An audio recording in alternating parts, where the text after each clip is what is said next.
Hello students. तो हम लोग ये पेपर सॉल्व करना स्टार्ट करते हैं मिलके। ठीक है। पहला क्वेश्चन, ये एक बुकलेट कोड T2 का है। फाइन, मतलब इस पर्टिकुलर डे पे और भी बहुत सारे कोड्स हुए थे, ऑल्दो सब में क्वेश्चन सेम ही है, बस अरेंजमेंट अलग अलग होगी। फाइन।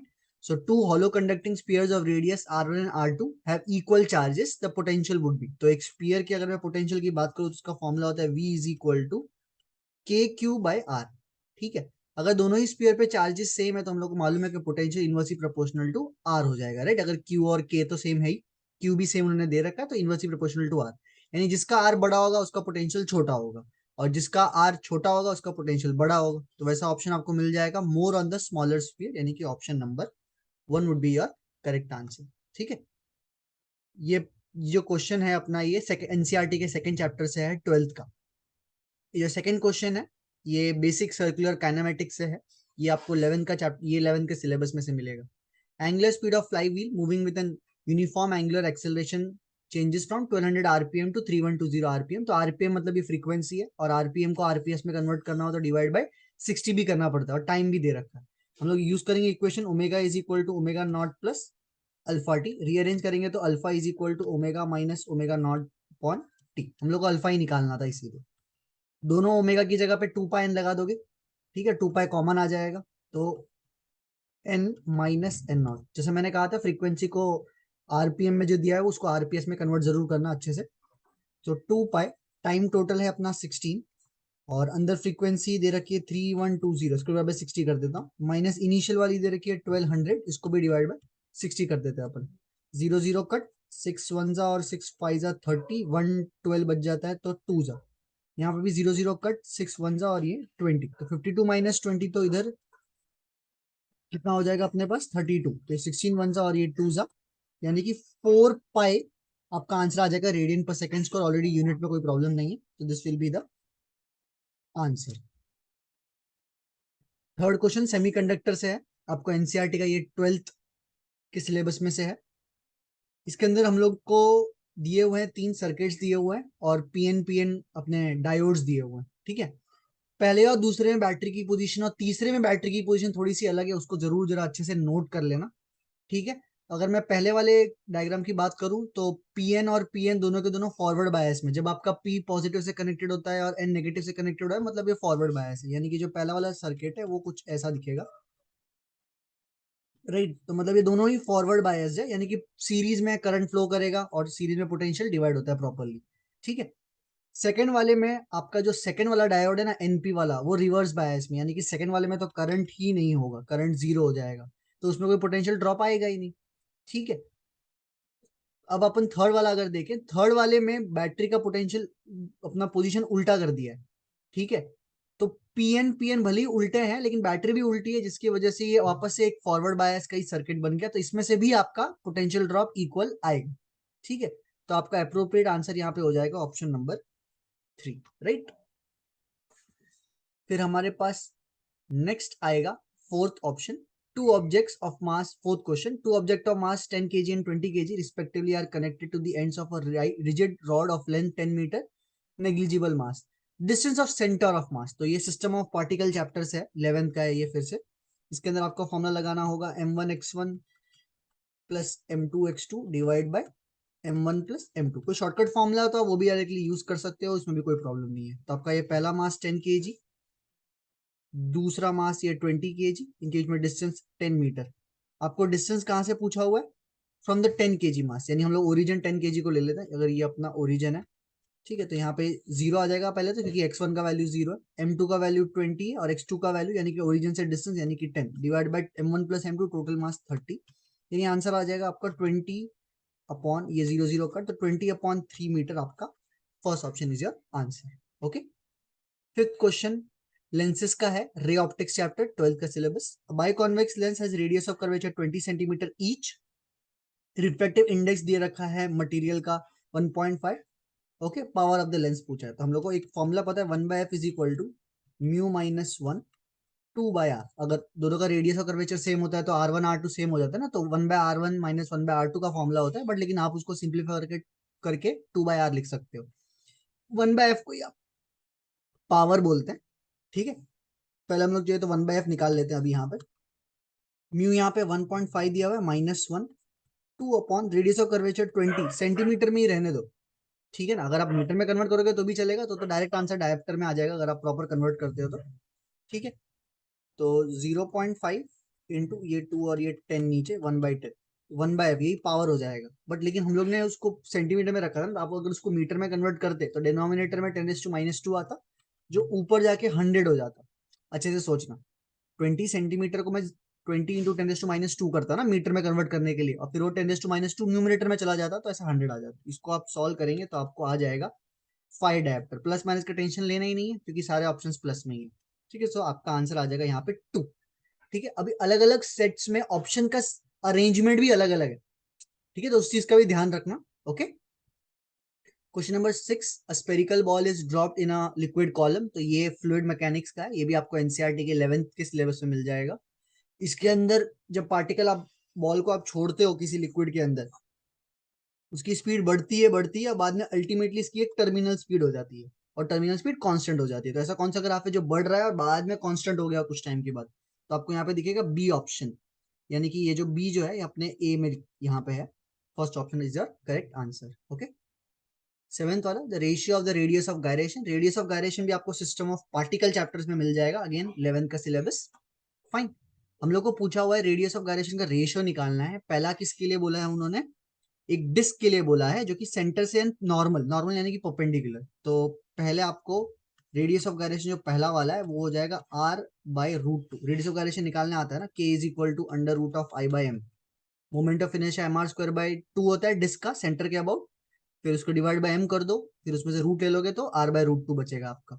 और दूसरा जो रेडियस ऑफ गायरेशन है उसमें अबाउट डायमीटर बोला है, तो डायमीटर का मोमेंट ऑफ इनर्शिया mr²/4 होता है, उसका m हटा दोगे तो सिर्फ r²/4 बचेगा, और उसको रूट ले लोगे तो r/2 बचेगा। तो बस इन दोनों का रेशियो ले लो, k1/k2 जो लोग पूछ रहे हैं, तो 1/√2 1/2 विच इज 2/√2 विच इज √2/1। तो ये ऑप्शन आपको पहला वाला मिल जाएगा। तो काफी ऑप्शन यहाँ पे फर्स्ट वाले हैं।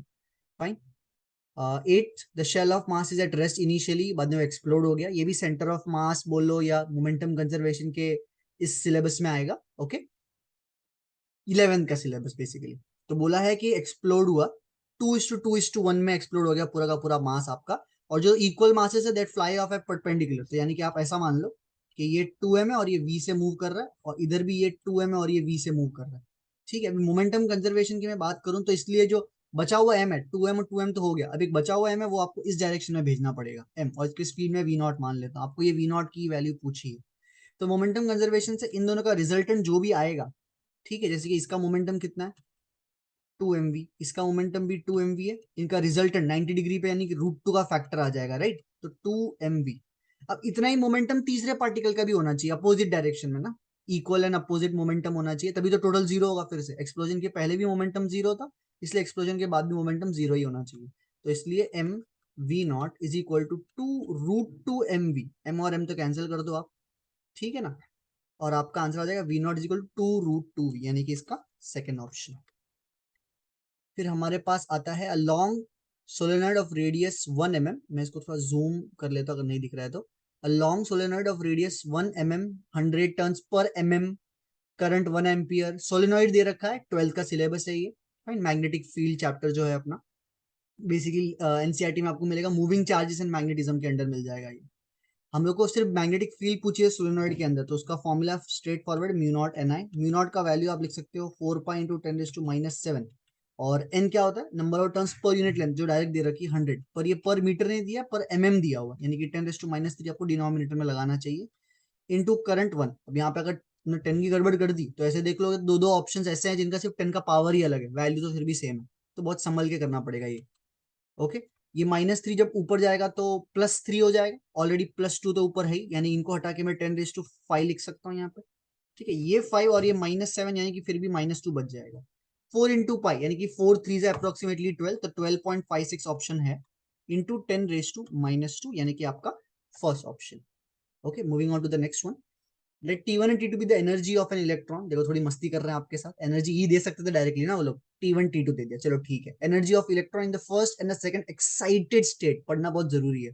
फर्स्ट एंड सेकंड ऑर्बिट नहीं, first and second excited state, यानी कि फर्स्ट एक्साइटेड से मतलब n = 2 होता है, और सेकंड एक्साइटेड से मतलब n = 3 होता है। आपको उसकी एनर्जी का रेशियो ही निकालना है। तो हम लोग को मालूम है कि एनर्जी का जो रेशियो होता है वो इनवर्सली प्रोपोर्शनल टू उसका नंबर ऑफ ऑर्बिट का जो नंबर है उसका स्क्वायर होता है ना।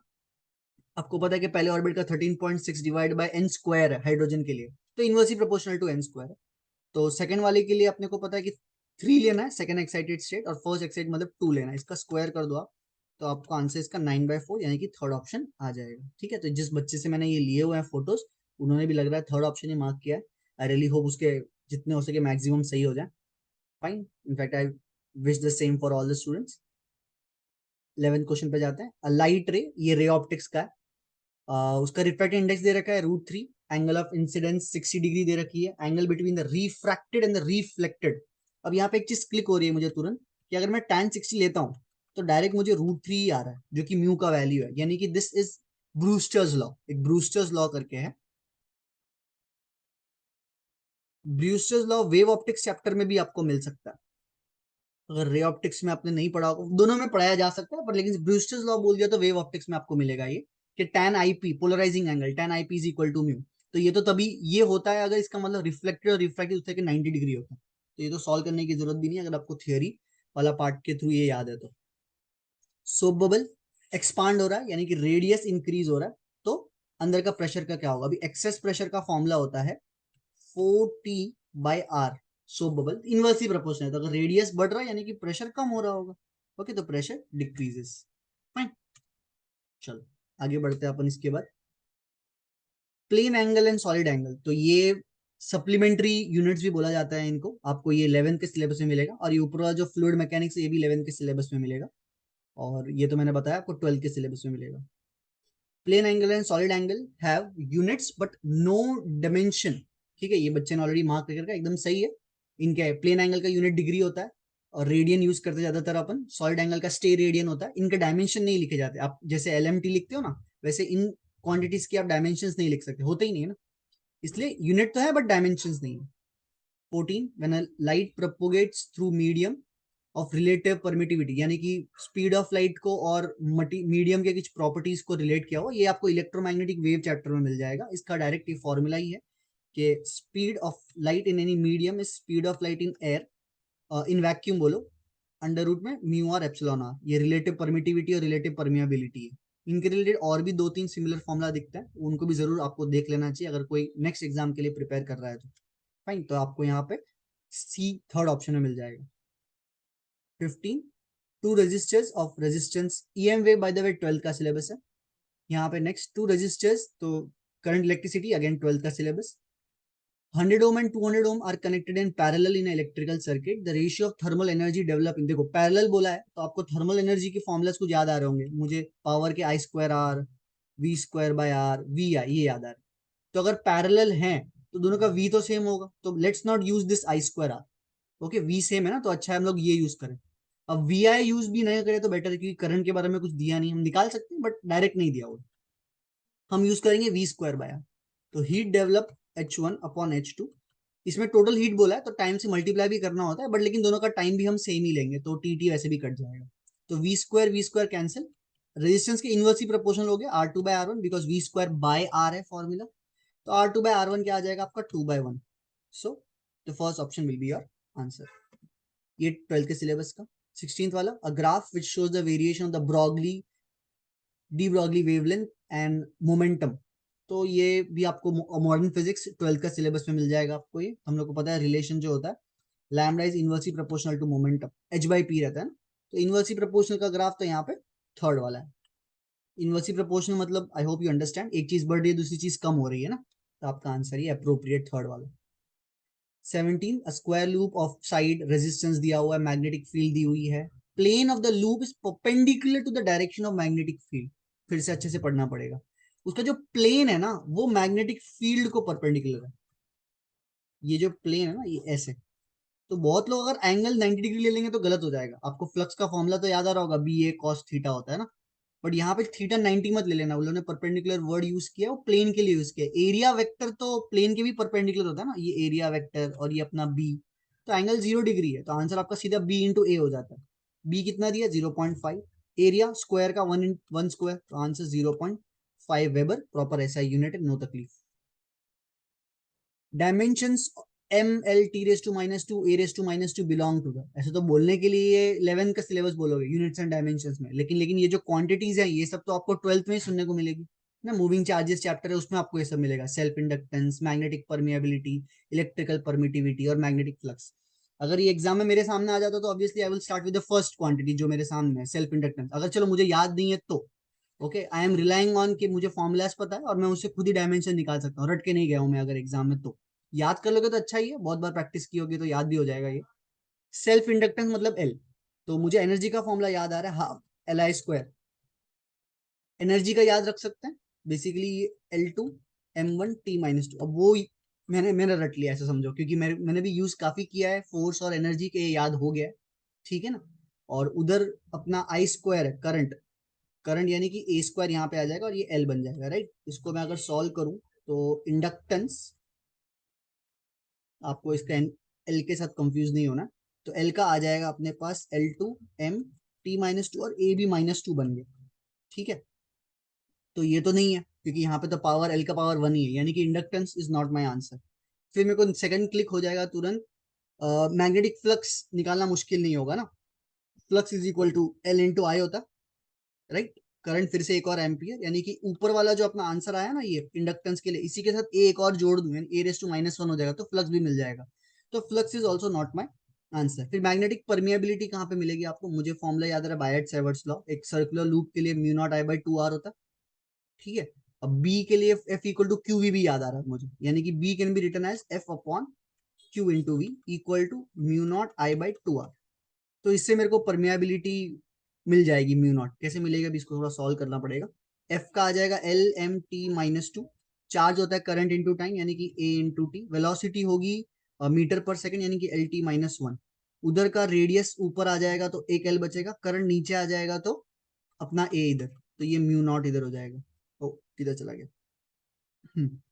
Right.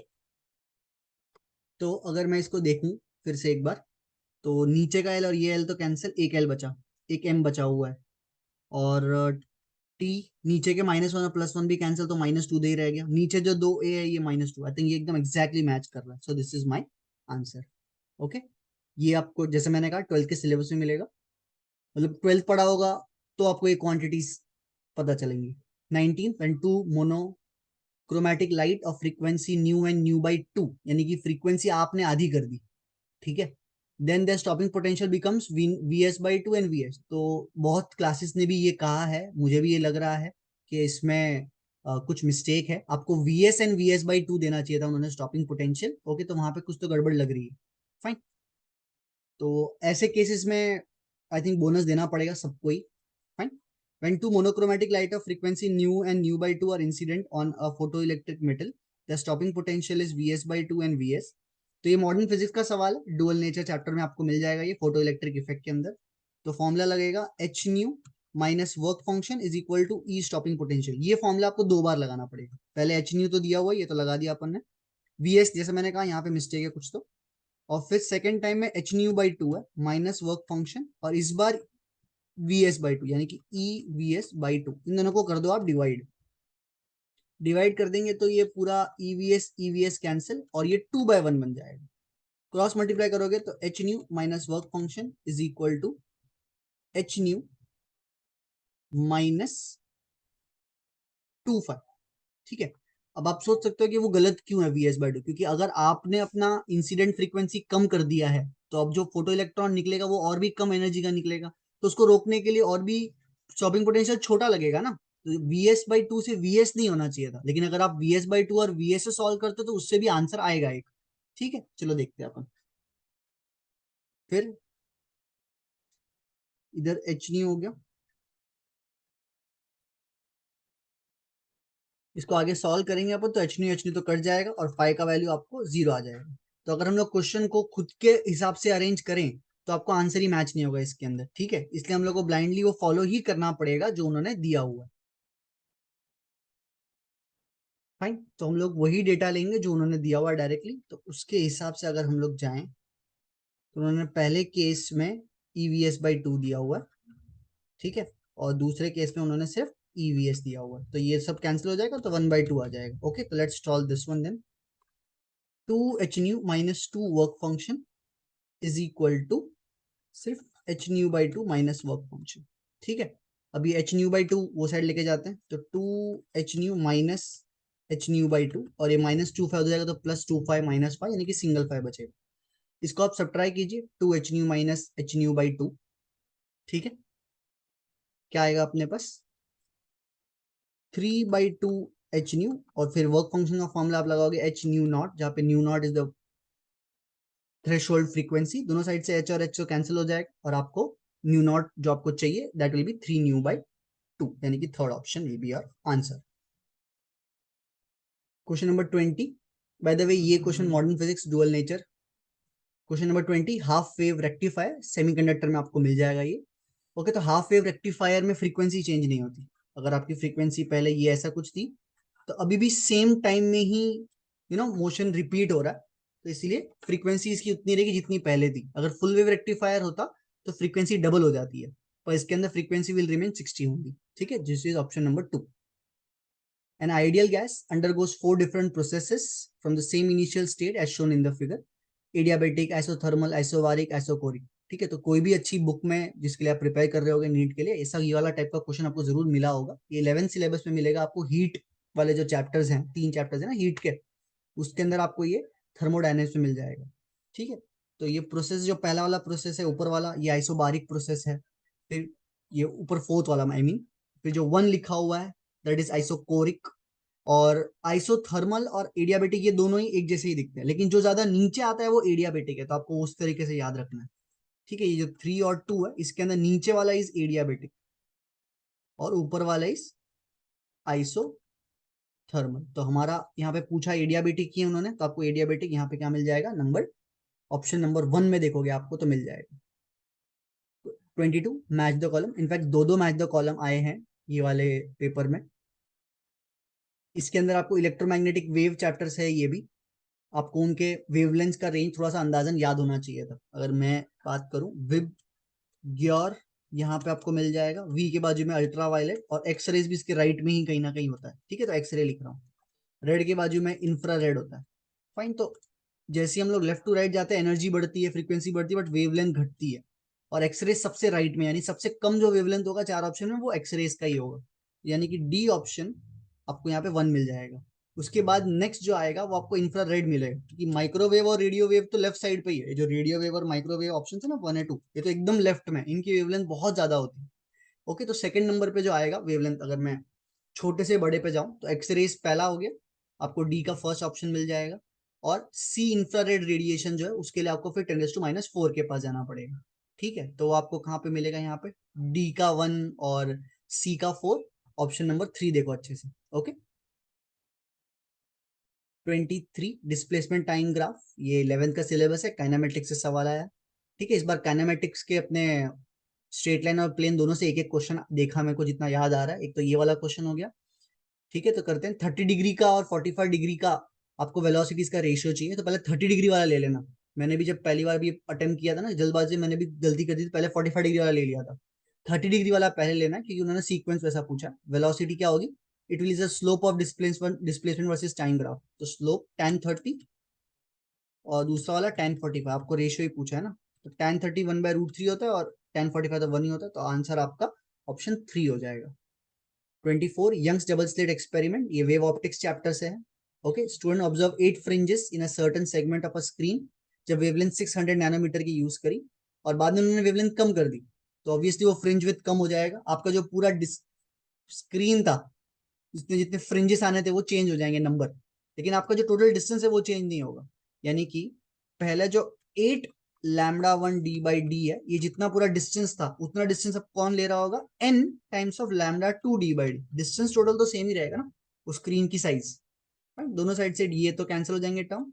8 into 600 equal to n, तो अपने को निकालना है λ2 कितना है 400। इसको आप सॉल्व करेंगे अगर अपन, n का वैल्यू अपने को क्या आ रहा है 0 0 कट, ये 4 इधर 8 2, मुझे आ रहा है 12 answer, option number 3। Okay, 12 syllabus का। 25th, AC करंट का है, peak voltage of a source is equal to what. Okay, the RMS value of the AC source peak V not क्या होता है, V RMS इनटू √2 होता है, ठीक है। आपको याद होगा आप RMS के फॉर्मूला बहुत कंफर्टेबली लिख पाते हो, V नॉट बाय √2, बट आपको V नॉट पूछा है तो V not is √2 times of VRMS। तो वैसा कौन सा ऑप्शन, ऑप्शन नंबर 2, ठीक है। अगर जल्दबाजी की होगी तो √2 टाइम्स लिख के आ गए होंगे, है। अब ठीक है, 1/√2 वाला जो ऑप्शन है उसमें दोनों में कंफ्यूजन हो सकता है, 2 और 3 में। 26, initial tension of a stretch string is doubled in the ratio of the initial and the final speed. तो स्पीड का और टेंशन का रिलेशन जो होता है ये आपको 11th के सिलेबस में मिल जाएगा अपने, ठीक है।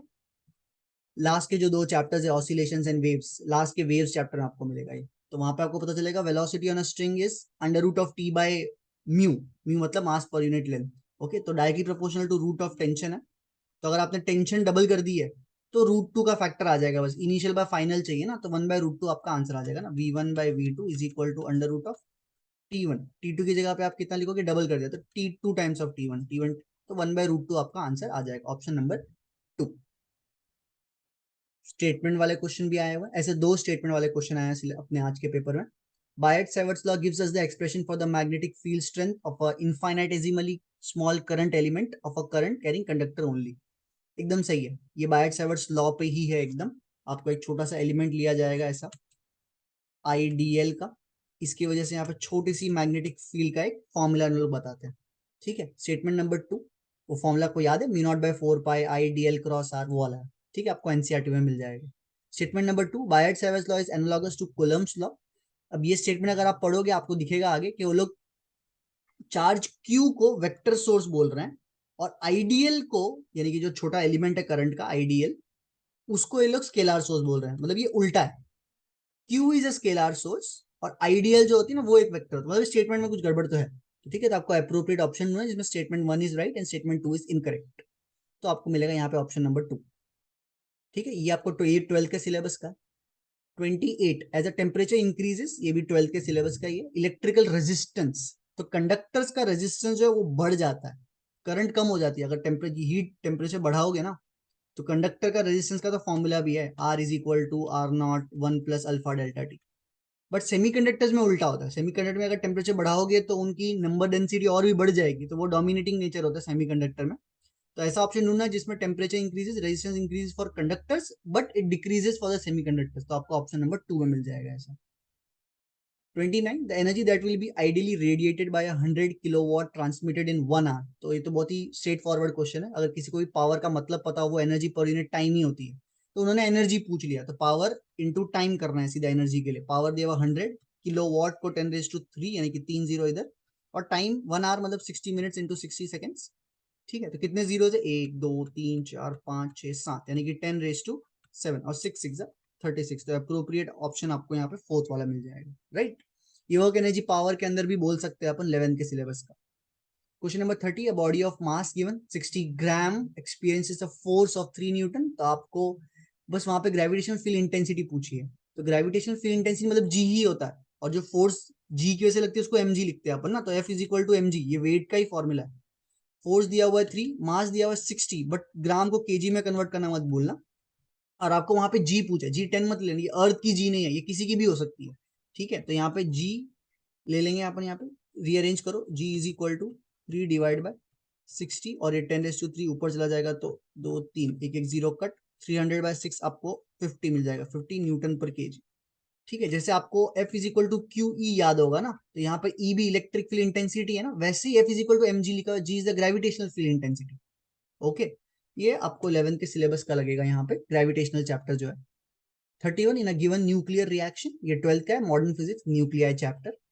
इसके अंदर E प्लस पॉजिट्रॉन और ये न्यू दिया हुआ है न्यूट्रिनो, ठीक है। तो ये अपना बीटा प्लस डीके है, ठीक है। बीटा प्लस डीके में एटॉमिक नंबर 1 से कम हो जाता है और एटॉमिक मास नंबर चेंज नहीं होता, यानी कि जो ऊपर 22 लिखा हुआ है ना सोडियम के Na के ऊपर, वो चेंज नहीं होना चाहिए, और नीचे का जो 11 लिखा है ना एटॉमिक नंबर, वो 1 से कम हो जाना चाहिए। तो 11 से 10 और 22 से 22 ही रहना चाहिए, यानी कि option number 2। Angle between the electric lines of forces and the equipotential surfaces, ठीक है। तो इक्विपोटेंशियल सरफेस जो होते हैं, अगर इलेक्ट्रिक फील्ड लाइंस ये ऐसी मैंने बनाई है पैरेलल समझो, तो इक्विपोटेंशियल सरफेस है ना ऐसे बनाए जाते हैं प्लेनार, ओके।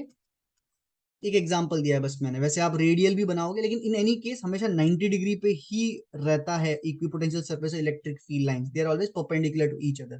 तो आप 90 डिग्री इसका आंसर मार्क कर सकते हैं। ठीक है, this is from the syllabus 12th का इलेक्ट्रोस्टैटिक्स, स्टार्टिंग के 2 चैप्टर्स में से आपको मिल जाएगा ये, प्रॉपर्टीज ऑफ कंडक्टर्स में भी मिल जाएगा। 33, कॉपर वायर लेंथ दिया है, रेडियस दिया हुआ है, रेजिस्टेंस भी दिया हुआ है, 12th का सिलेबस है ये। करंट डेंसिटी पूछा in a wire of electric field strength this much, E दिया हुआ, और करंट डेंसिटी क्या होती है, I is equal to, current density J is equal to I by A होती है, करंट पर यूनिट एरिया, और ओम्स लॉ से आई इज इक्वल टू क्या लिख सकते हो, वी बाय आर लिख सकते हो, resistance. Potential V is equal to E R भी आपको पता होगा, डिस्टेंस, तो V is equal to E into R. तो इलेक्ट्रिक फील्ड कितनी दी हुई है उन्होंने, 10, और टोटल लेंथ कितनी है वायर की, ये भी 10 मीटर ही है। नीचे एरिया कितना है, 10⁻², अच्छा रेडियस दिया तो पाई आर स्क्वायर, तो पाई इसका स्क्वायर जो 10⁻² बाय रूट पाई है ना, उसका स्क्वायर कर दोगे तो 10⁻⁴ अपॉन पाई आएगा, पाई pi by bye.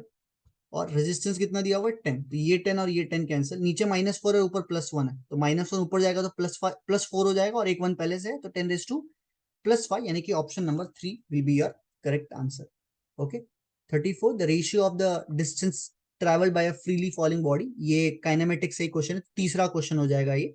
Fine, ratio of the distance travel, एक मैंने बोला था स्ट्रेट लाइन जो अपने देखा, एक प्लेन शायद से आगे आएगा, और एक ये वाला क्वेश्चन है, ये गैलीलियोस रेशियो भी बोलते हैं इनको, फर्स्ट सेकंड, सेकंड सेकंड और थर्ड फोर्थ सेकंड के बीच में जो डिस्टेंसेस ट्रेवल करते हैं उनका रेशियो होता है 1:3:5:7, डायरेक्टली आप याद कर सकते हो। पहले सेकंड में इनफैक्ट 5 मीटर होता है, फिर सेकंड में 15 मीटर, ऐसे करते फिर 25 फिर 35, इसको आप सिंप्लीफाई करोगे तो आपको 1:3:5:7 मिलेगा। Okay. 35, an electrical lift with a maximum load दिया हुआ है टोटल, और ऊपर जा रही है कांस्टेंट स्पीड से, अगर स्पीड कांस्टेंट है इसका मतलब नेट फोर्स 0 होगा, यानी कि नीचे देखो सेल्फ वेट तो नीचे है, ये सेल्फ वेट नीचे, यानी कि 2000 इंटू 10 कर देते 2000 हो जाएगा, 20,000 हो जाएगा ना वेट पूरा। और उन्होंने बोला कि फ्रिक्शनल फोर्स भी है, फ्रिक्शनल फोर्स तो अपोज करेगा ही, यहाँ पे 3000 हो गया, और मोटर इसको ऊपर ड्राइव कर रही होगी, और एफ का वैल्यू इसके बराबर ही होगा, इन दोनों को ऐड कर दोगे तो 23,000। ओके। आपको पूछा है पावर, तो पावर का एक फॉर्मूला होता है F.V, तो फोर्स 23,000 यहाँ पे, और वेलोसिटी दी हुई उन्होंने 1.5, which can be written as 3/2, इसको आप सिंप्लीफाई करोगे तो 34500 आपको आंसर मिल जाएगा। ठीक है, you can do this very simple, watt के टर्म्स में आएगा ये वाला, स्टैंडर्ड एसआई यूनिट। ये आपको कौन से चैप्टर का लगेगा, 11 के सिलेबस का है ये, work energy power. 36, volume occupied by the molecules contain in the 4.5 kg water at STP। हमेशा से STP में डाउट रहा है, स्टैंडर्ड टेम्परेचर प्रेशर, मुझे तो डाउट रहा है कि टेम्परेचर क्या लूं, लेकिन अब ये सम करने के बाद मेरे को भी क्लियर हो गया, आगे जाके टेम्परेचर 273 केल्विन ही लेना है, क्योंकि उससे ही आंसर आ रहा है। If the intermolecular forces vanishes away, PV equal to NRT लगा देंगे अपन, हीट चैप्टर का है ये, 11 का सिलेबस, हम लोग को V चाहिए, V is equal to NRT by P आएगा, नंबर ऑफ मोल्स 4.5 kg, अपने को पता है एक मोल के अंदर वाटर के 18 ग्राम्स होता है, तो ग्राम में लिखना, तो 4.5 को 4500 डिवाइड बाय उसका 18 ग्राम, वाटर का मोलार वेट ना, मोलिकुलर वेट 18 ग्राम्स होता है, तो नंबर ऑफ मोल्स भी इससे मिल जाएगा, इंटू आर 8.3 ले लेता हूँ, टेम्परेचर 273 ले लेते हैं, और नीचे अपना प्रेशर 10⁵, इसको आप सिंप्लीफाई कीजिए, you will get the answer as 5.667, 5.67 या 5.66 कुछ आता है, but approximately we are going for the third one. Okay, then will go to 37। अब यहाँ से आई थिंक जो 36 से है ये ऑप्शनल हो जाएंगे ना, 35 तक it were compulsory, and the last 15 में से आपको 10 अटेम्प्ट करने थे कोई भी। चलो fine. 37, the area of the rectangular field पूछा है, लेंथ और ब्रेथ दिए हुए डायरेक्टली, ऐसा लगेगा कि क्या ही सिंपल क्वेश्चन है, बट लेकिन सिग्निफिकेंट फिगर्स को आपको ध्यान में रख के रूल्स को फॉलो करना है। एरिया जो होता है वो लेंथ इंटू ब्रेथ होगी, तो 55.3 इंटू 25। ओके। अब आपका जो फाइनल आंसर है ना, उसके अंदर है ना उतने ही सिग्निफिकेंट फिगर होने चाहिए जितने इन दोनों में मिनिमम जिसमें हो वो, जैसे कि 55.3 में 3 सिग्निफिकेंट फिगर्स हैं, 25 में 2 सिग्निफिकेंट फिगर्स, यानी कि फाइनल आंसर में आपके सिर्फ 2 ही होने चाहिए सिग्निफिकेंट फिगर्स। ओके। तो इसमें 4 ऑप्शंस है ना, उसमें पहले वाले में 4 सिग्निफिकेंट फिगर्स है, दूसरे वाले में 5 है, बस तीसरा ही है जिसके अंदर सिर्फ 2 सिग्निफिकेंट फिगर्स है, तो मेरे को कैलकुलेशन करने की जरूरत भी नहीं थी, आपको डायरेक्ट आंसर थर्ड वाला बोल सकता हूँ, बिकॉज रूल्स फॉलो करेंगे अगर तो सिर्फ 2 सिग्निफिकेंट फिगर्स ही चाहिए, चौथा वाला में 3 है। ठीक है, मूविंग हेड, 11 के सिलेबस का था। 38 capacitors C is equal to 900 picofarad. मतलब ऐसा ही क्वेश्चन, वैल्यूज अलग होंगे और क्वेश्चन पूछा लास्ट में क्वांटिटी अलग पूछी होगी, लेकिन सेम डायग्राम जो है ऑलमोस्ट आपको एनसीईआरटी में सॉल्व एग्जांपल में मिल जाएगा। इसके अंदर बोला है कि एक कैपेसिटर लो, उसको पहले चार्ज कर लो 100 वोल्ट से, और बाद में वही चार्ज कैपेसिटर को उठा के किसी और कैपेसिटर को सब पैरेलल में लगा दो। ठीक है, देखो पढ़ो अच्छे से। Capacitor of capacitance 900 is charged fully by this much, then it is disconnected from the battery and connected to another uncharged capacitor, जो दूसरा वाला जो पहले से अनचार्ज है। आपको पूछा electrostatic energy stored by the system B, तो बी वाले में टोटल एनर्जी स्टोर कितनी है बस इतना पूछा। ठीक है, तो आप पहले कॉमन पोटेंशियल का फॉर्मूला होता है वो लगा लोगे, C1V1 plus C2V2 divide by C1 plus C2। Okay, तो पहला जो C1 है वो तो अपने को पता ही है 900, V1 का वैल्यू 100 दे रखा है, V2 0 है, तो बेसिकली आप C1V1 upon C1 plus C2 यहाँ पे ऐसे निकाल लोगे। और जो एनर्जी हम लोग को चाहिए अभी सेकंड वाले में, एनर्जी कैसे निकालेंगे अपन, सीधा हाफ CV स्क्वायर कर दें, हाफ टोटल मतलब CV स्क्वायर सीधे दो बार लेना पड़ेगा, दोनों में V कॉमन तो V सेम ही है, यानी कि सीधा V बाहर कॉमन ले लेगा, तो C1 प्लस C2 और V कॉमन का स्क्वायर करना है अपने को। ठीक है, सब्स्टिट्यूट करके देखो, हाफ इंटू, अगर V कॉमन करे अपन उसका स्क्वायर करेंगे ना, तो आपको, चलो पूरा कर ही लेता हूँ, C1 plus C2 into C1 V1 का होल स्क्वायर, और नीचे C1 प्लस C2 का भी होल स्क्वायर आएगा, तो ये स्क्वायर स्क्वायर कैंसिल, तो आपको आंसर यहाँ पे मिल जाएगा C1 square V1 square divide by 2 times of C1 plus C2। कर ले सॉल्व इसको। C1 कितना 900 है, तो 900 का स्क्वायर, P को मतलब 10⁻⁻12, तो ये -12 को दो बार लिख लेते हैं क्योंकि नीचे से फिर कैंसिल होगा ना, और V1 100 उसका भी स्क्वायर कर लो, नीचे C1 plus C2 two times of C1 plus C2 यानी कि 2 टाइम्स ऑफ 900, और ये भी 10⁻12। इसको जरा अपन सॉल्व कर लेते हैं, -12 कैंसिल हो जाएगा यहाँ पे, राइट, एक 900 भी कैंसिल हो रहा है यहाँ पे, फाइन। यहाँ पे 100 का स्क्वायर इज 10⁻4, ठीक है, 10⁻4, और यहाँ पे 10⁻12, यानी कि कितना बचेगा अपने पास, -8 बचेगा अपने पास, इजंट इट, -8, और फिर 900 का भी एक 0 रख गया है, तो 2 0 वहां से भी 10⁻6 आ जाएगा, और 9/4 बचेगा, 9/4 इज 2.25। अच्छा, मैंने आंसर फोर्थ मार्क कर रखा, गलत है ये, 2.25 सेकेंड ऑप्शन आपका सही आंसर होगा इसके अंदर। ऑलराइट, ये आपको 12 के सिलेबस में मिलेगा, ये भी पहले दो चैप्टर्स का ही है, in fact precisely speaking second chapter का है, इलेक्ट्रिक पोटेंशियल एंड कैपेसिटेंस। 39, जैसा मैंने कहा दो मैच द कॉलम थे, ये रहा दूसरा वाला match the column. Gravitational constant, gravitational potential energy बोलने के लिए चैप्टर नंबर 11 का चैप्टर का यूनिट्स एंड डायमेंशंस का है, लेकिन इनके अंदर जो क्वांटिटीज है वो सिर्फ आपको तभी पता होंगी जब आप ग्रेविटेशन चैप्टर, जो कि अगेन 11th का है, वो पढ़ाओ। ग्रेविटेशनल कांस्टेंट आपको मिल जाएगा F is equal to G m1 m2 upon R square, को अपन रीअरेंज करेंगे तो आपको G मिल जाएगा, बट लेकिन अगर एग्जाम में मेरे सामने पहले आए तो सबसे पहले मेरा ध्यान ग्रेविटेशन इंटेंसिटी पे जाएगा, थोड़ी देर पहले किया था ना, मतलब G है ये, मीटर पर सेकेंड स्क्वायर, मीटर पर सेकेंड स्क्वायर मतलब क्या हो जाएगा अपना जो डी ऑप्शन है ये, मीटर पर सेकेंड स्क्वायर, यानी कि LT-2, तो ये आपको कहाँ मिलेगा, LT-2 थर्ड ऑप्शन में मिलेगा, तो डी का तो थर्ड फिक्स हो गया, डी का थर्ड तो अपने 1 3 और 4 तीनों में ही है। फिर मेरा नेक्स्ट ध्यान जाएगा एनर्जी पे, एनर्जी तो एनर्जी होती है भली कौन सी भी हो, तो एनर्जी का क्या आएगा अपने पास L2M T-2, तो ये आपको कहाँ मिलेगा L2, ये फोर्थ ऑप्शन में मिल जाएगा, यानी कि बी का फोर्थ, तो बी का फोर्थ आपको इधर, so this should be my answer, ठीक है ना, बी का फोर्थ और डी का 3, वैसे इसी इसी में एक कॉम्बिनेशन है, बाकी सब में अलग है, ठीक है, तो I get this answer. Question number 40, two pendulums 121 centimetre और 100 सेंटीमीटर के दो पेंडुलम है, और दोनों सेम फेज से स्टार्ट किया है, और बाद में कितने वाइब्रेशंस के बाद आपको पूछा आपसे सेम फेज में कब आएंगे, तो ये 11 के सिलेबस का है, ठीक है, एनसीईआरटी के हिसाब से।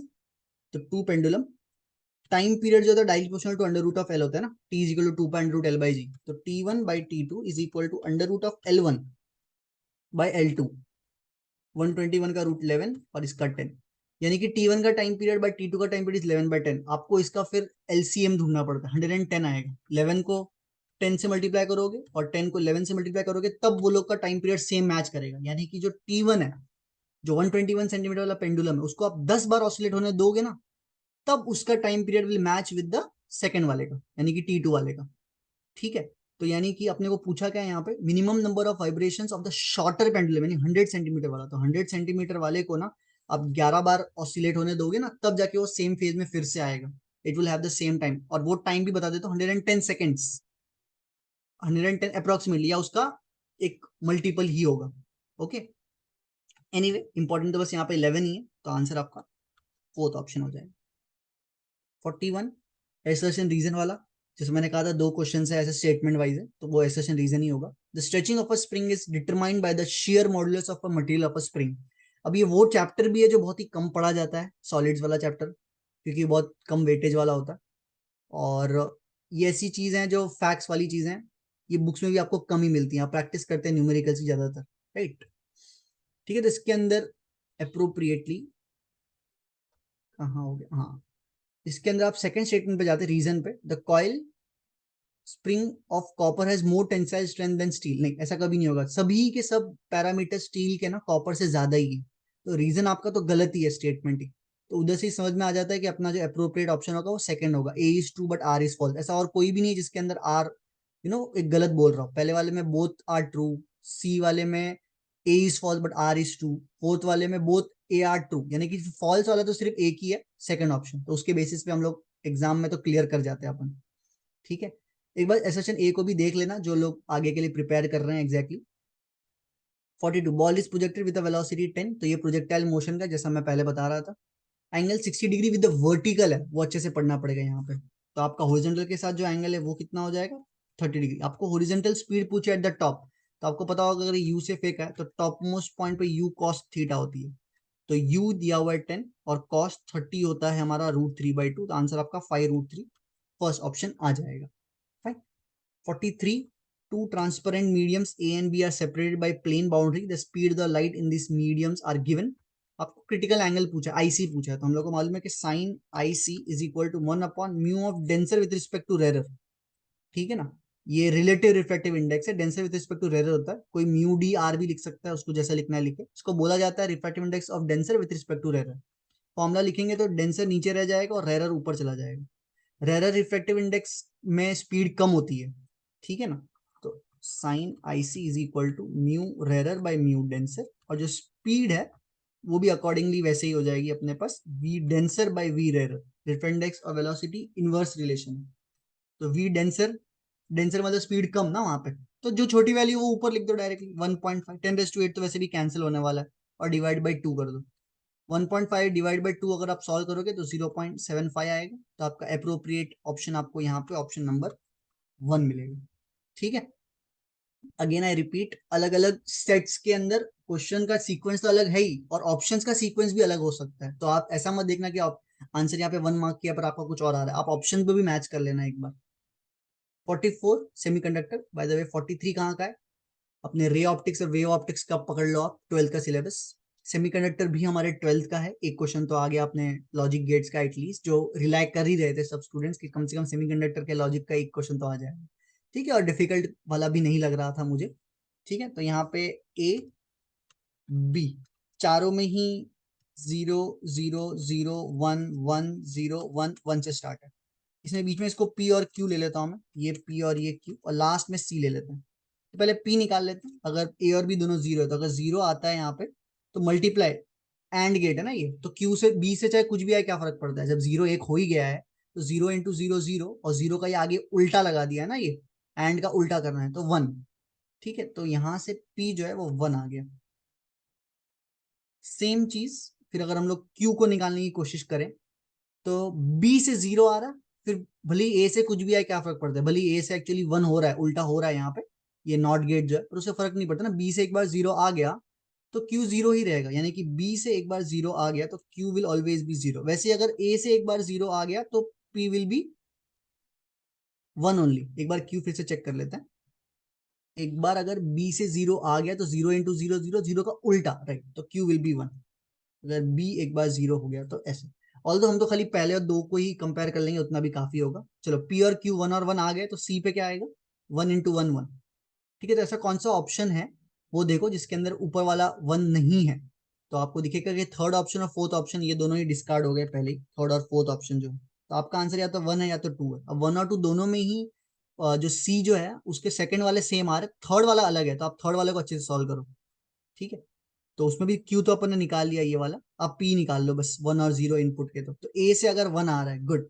बी से बी से आपका 0 आ रहा है, तो 1 इंटू 0 0, 0 का उल्टा 1 आ गया यहाँ पे, फाइन। तो यानी कि पी यहाँ पे 1 आया। अब पी और क्यू दोनों ही 1 आ रहे हैं, यानी कि सी का वैल्यू भी 1 ही आएगा, सीधा मल्टीप्लाई हो रहा है, एंड गेट है। तो वैसा कौन सा अप्रोप्रिएट ऑप्शन है अपने पास? सेकंड, ठीक है ना। आप अपने मेथड से भी कर सकते हो, कोई प्रॉब्लम नहीं है। तो इसका आंसर आपको सेकंड ऑप्शन आ जाएगा। 45 LCR circuit AC chapter, AC chapter से बीच में भी एक क्वेश्चन हमने देखा था, राइट। ये तो खैर ऑप्शनल भी है, प्रॉब्ली बहुत लोगों ने शायद छोड़ दिया होगा डेटा इतना ऐसा देख के ही खाली, ठीक है। Otherwise it's a very simple question again, क्योंकि रेजोनेंस फ्रीक्वेंसी कॉमन चीज है जो आप पढ़ते ही। तो रेजोनेंस फ्रीक्वेंसी का फॉर्मूला आप nu naught 1/2 pi under root of L C, 2 pi under root L C. L कितना है? 10 हेनरी है, और सी है 10 माइक्रोफराड, यानी कि 10 इंटू 10⁻⁶। तो -6, और ये 1 और 1 यानी कि -4 बचा, उसमें से भी रूट निकाल लेंगे तो -2 ऊपर जाएगा तो +2, यानी कि 100/2 पाई। आप खुद से सॉल्व करके देख सकते हो, कोई प्रॉब्लम नहीं। 50/पाई, तो न्यू नॉट तो 50/पाई आ रहा है, ठीक है। और आपको फिर अभी सिर्फ फ्रीक्वेंसी चाहिए, तो वो इक्वेशन देखना पड़ेगा। v equal to 200 sign 100t है, तो अंदर जो ओमेगा है वो ही टी का जो कोएफिशिएंट तो ओमेगा होता है ना 100, और 2 पाई न्यू, फिर से तो nu is equal to 100/2 pi, and it will again be 50/पाई, यानी ये रेजोनेंस में ही है पहले से। तो ऑप्शन नंबर 1 ध्यान से देखो, nu naught equal to nu equal to pi, right. 46 a Wheatstone bridge is used to determine the value of the unknown resistance, थोड़ा एक्सपेरिमेंटल बेस्ड है, करंट इलेक्ट्रिसिटी चैप्टर है, 12th सिलेबस, ठीक है। इसके अंदर एक्सपेरिमेंट करते हुए उन्होंने बोला हुआ है कि आपका जो y है ये आपके कंट्रोल में है, वेरिएबल रेजिस्टेंस, और x जो है वो आपको निकालना है, ठीक है। तो अगर आपको एक्सपेरिमेंट बहुत एक्यूरेट वे में मेजर करना है तो p और q में क्या होना चाहिए? Should be approximately equal and are small, यही होना चाहिए कि आप पूरे सर्किट में ना करंट हो सके छोटा ही रखो, ताकि गैल्वेनोमीटर डिस्टर्ब ना हो। गैल्वेनोमीटर ज्यादा हैवी करंट्स को अपने थ्रू जाने देता नहीं है, फेल हो जाएगा, ठीक है ना। और लगभग इक्वल रखोगे तो ज्यादा अच्छा है, ताकि वो एंड करेक्शंस भी रहते हैं कुछ तो। एनीवे इसमें तो मोस्ट अप्रोप्रिएट ऑप्शन ही ढूंढना पड़ा कि इक्वल एंड स्मॉल होते हैं, फाइन। अदरवाइज कंफ्यूजन हो रही थी कि they do not play any significant role, एक तो ये, और पहला वाला ऑप्शन जो आप लोग टिक कर रहे हैं, आप should be very large, large तो होना ही नहीं चाहिए अपने आप, और अनइक्वल नहीं, जितना हो सके एक दूसरे के नजदीक ही होना चाहिए, fine. 47 from amperes circuital law for a long straight, amperes circuital law आपको मैग्नेटिक मूविंग चार्जेस मैग्नेटिज्म वाले सिलेबस में मिलेगा, 12th का है ये। तो एक वायर के अंदर मैग्नेटिक फील्ड जो है लीनियरली बढ़ती है, इसका ये आपने ग्राफ देखा होगा, ऐसे धीरे धीरे लीनियरली बढ़ रहा है, फिर बाहर ये घट रहा है। ये फॉर्मूलाज होता है मैग्नेटिक, यहाँ पे R is equal to capital R, due to a straight wire, thick straight wire, अंदर साइड डायरेक्टली प्रोपोर्शनल और बाहर side inversely proportional to R। तो ऐसा कौन सा ऑप्शन आपको दिख रहा है? आपको ऑप्शन नंबर 2 मिलेगा, ये linearly increasing function of distance R up to the boundary तक, बाद में inversely proportional to R। 48 big circular coil 100,000 turns, radius दी हुई है, डायमीटर दिया हुआ है, मैग्नेटिक फील्ड दी हुई है, रेजिस्टेंस दिया हुआ है, maximum induced current in the coil, maximum induced current in the coil हमसे पूछा हुआ है। तो ये अपना ईएमआई चैप्टर से आपको मिल जाएगा ये वाला, ठीक है। ईएमआई चैप्टर में करंट रोटेटिंग बॉडीज है ना, ये घूम रही है, ये एसी के जस्ट पहले वाला पार्ट है ये, मतलब एसी शुरुआत यहीं से होती है कि आप एक कॉइल को मैग्नेटिक फील्ड में घुमाते हो तो उसके अंदर ईएमएफ इंड्यूस होती है। तो I naught is equal to E naught by resistance, और ई नॉट का फॉर्मूला होता है N B A omega divide by R, ठीक है। तो नंबर ऑफ टर्न्स दिया हुआ है 1000, मैग्नेटिक फील्ड दी हुई है उन्होंने, कहाँ पे है, 2 इंटू 10⁻⁵। एरिया काश डायरेक्ट दे देते पर नहीं दिया है, तो पाई आर स्क्वायर लेके हमको ही लेना पड़ेगा, ठीक है ना। एरिया एवरेज रेडियस दी हुई है अपने को 10, तो pi 10 square, omega, where is omega, angular speed दी हुई, हाँ दी हुई है ना 2 रेडियन पर सेकेंड, डिवाइड बाय रेजिस्टेंस दिया हुआ 12.56, ठीक है। तो अभी ये पाई को देखोगे ना, पाई 3.14 लो, क्यों? क्योंकि नीचे 12.56 देख लिया ना मैंने, तो पाई का वैल्यू 3.14, 3.14 इंटू 2 और इंटू 2 यानी कि टोटल 4, 3.14 इंटू 4 करोगे ना तो 12.56 ही आएगा, तो ये कैंसिल, मस्त ना एकदम। तो ये 2 और ये 3 और ये -5 सब कैंसिल, 2 और 3 5, और 5 और -5 सीधा 10⁻�0, 10⁻�0 मतलब 1, ठीक है। तो आपको अप्रोप्रिएट आंसर यहाँ पे 1 आ जाएगा, ओके। 49 2 पॉइंट चार्जेस, फिर से 12th के सिलेबस का है, minus Q and plus Q देख के डाइपोल की याद आ गई। Place at the distance L as shown in the figure, आपको इलेक्ट्रिक फील्ड इंटेंसिटी ही पूछी है बहुत ही दूर, यानी कि शॉर्ट डाइपोल मानना है आपको। तो इलेक्ट्रिक फील्ड का फॉर्मूला एक्सियल और इक्वेटर वाला अगर याद हो, दोनों में ही KP by 2 KP by R cube और केपी बाय आर क्यूब आ रहा है, तो आपको inversely proportional to R cube आपका अप्रोप्रिएट आंसर है। तो फर्स्ट वाला टिक करना था आपको। न्यूक्लियस ऑफ मास 189, ये अपना न्यूक्लिया चैप्टर, न्यूक्लियस इस बार 2 आ गए, मतलब मॉडर्न फिजिक्स का ही पार्ट है ये। A nucleus of mass number 189 splits into two nuclei having mass number 125 and 64. तो radius of the nuclei जो होता है ना, उसका फॉर्मूला आता है R is equal to R naught A raised to 1/3 होता है। ठीक है, तो मतलब direct question to A raised to 1/3, तो R1 by R2 जो है वो A1 by A2 यानी कि 125 by 64 raised to 1/3। 1/3 मतलब क्यूब रूट, 125 का क्यूब रूट 5 होता है, 64 का क्यूब रूट 4 होता है, राइट। तो आपका अप्रोप्रिएट ऑप्शन सेकंड हो जाएगा। Okay, so this is how we end this paper. I hope you like this. अगर कहीं पे भी कोई प्रॉब्लम लगे, ठीक है, या फिर कभी आपको कुछ पूछना है, तो you can put it in the comment section. Okay, bye, thank you.